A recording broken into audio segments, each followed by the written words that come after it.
આગામી 10મી ફેબ્રુઆરીના રોજ ઈ લોકાર્પણ કાર્યક્રમમાં ગુજરાતના મુખ્યમંત્રી પધારશે ડીસા એરપોર્ટ પર કાર્યક્રમની તૈયારીઓની જિલ્લા કલેક્ટરે કર્યું જાત નિરીક્ષણ।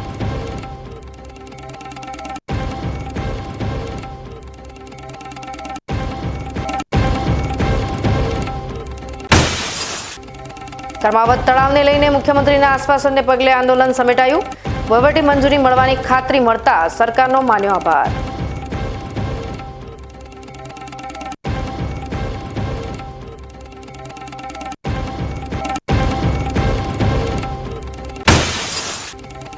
પાલનપુરથી અયોધ્યા જવા આસ્થા સ્પેશિયલ ટ્રેનનું થયું પ્રસ્થાન। બનાસકાંઠાના 1344 કાર્યકરો અયોધ્યા જવા રવાના।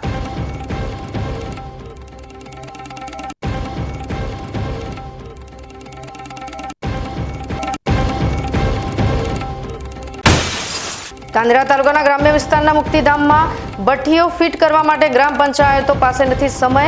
બિનવારસી હાલતમાં મુક્તિધામમાં રજડી રહી છે લોખંડી ભઠ્ઠીઓ।